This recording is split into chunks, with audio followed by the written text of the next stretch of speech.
Ako po si Edna F. Enriquez. Ito naman po ang anak ko si Gerald F. Enriquez. Ang pangalan po ng mister ko ay si Joel F. Enriquez. Kami po ay nakatira dito sa BM San Pedro. Before na hindi pa po siya nag-take ng complete, ang sakit niya po ay asthmatic siya, tonsillitis. Talagang monthly po, sinusumpong siya nito. Pag talagang sobrang atake ng asthma niya, magamit po kami ng nebulizer. Kasi dumadayung siya na hirap siya talaga. Nung tinake niya to, talagang may pagbabago po. Minsan na lang siya inatake, tapos after that, wala. Ang bagong taon, siyempre ang pinaka-numero 1 bawal dyan, yung mga paputok, yung usok.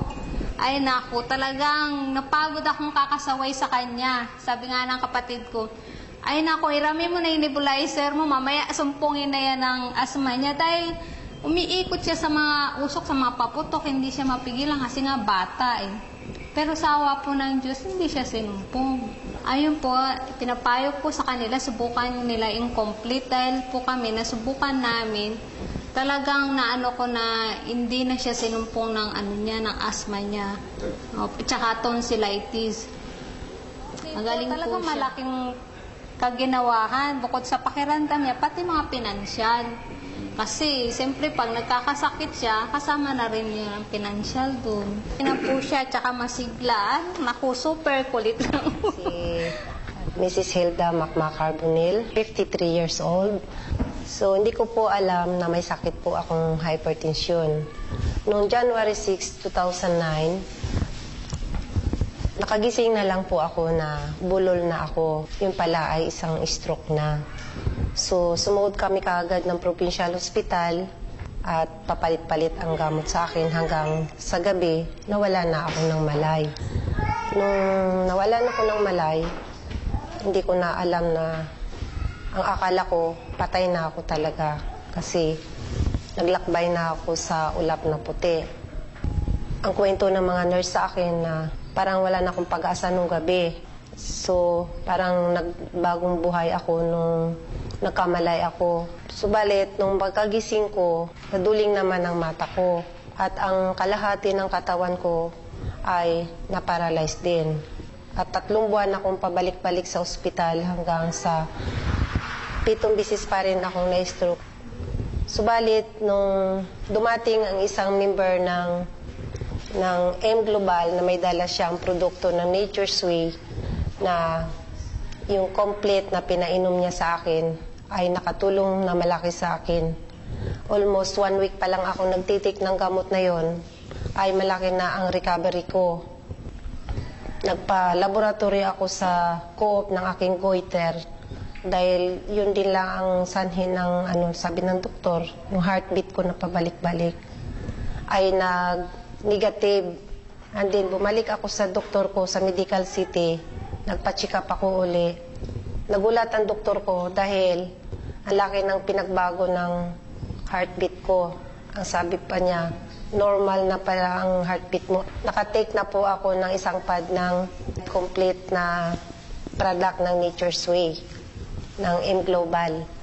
At hindi na po ako inatake uli.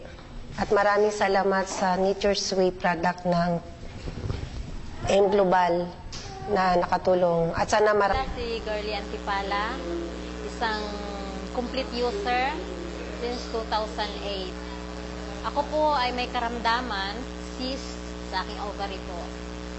Nalaman ko nagkakaroon ako ng sakit na cyst sa aking ovary. 2 beses akong check-up, nagpa-ultrasound. At yun, nakitaan ako ng isang malaking bukol dito po sa aking ovary. Ang nararamdaman ko po noon, sobrang sakit, kirot, hindi ako makapagsuot ng pantalon, hindi ako makaupo ng maayos, kasi nasasaktan ako. Yun po, nung nasa Adventist na ako, in-ultrasound po ako uli, at yun, nakitaan ko talaga na meron po akong cyst. Pero not knowing na nung umuwi ako sa amin, dumating yung isang product, itong complete, at yun nga ang sabi, malaking tulong daw ito para sa akin. hindi pa rin ako naniwala. Although napakinggan ko na yung sinasabi nila, hindi ko pa rin pinapansin. Gawa ng mahal nga. Pero nung habang nakalipas yung mga araw, tinitiis ko yung kirot at sakit at nakikita ko yung isang karton na nakadisplay. Sabi ko, sige nga, subukan ko kung gaano katotoo yung sinasabi nila. At yun nga, trinay ko. At habang tinitake ko, yun po, naging daan. Nararamdaman ko, unti-unti akong gumagaling. At salamat po sa Panginoon, naging daan itong complete. Ito siya. Ako po'y gumaling sa karamdaman ko, nawala po yung cyst ko. 2 pad pa lang yung naubos ko. Wala na po yung sakit. At isa pang magandang blessing na binigay ni Lord sa akin, nabuntis pa ako at nagkaanak.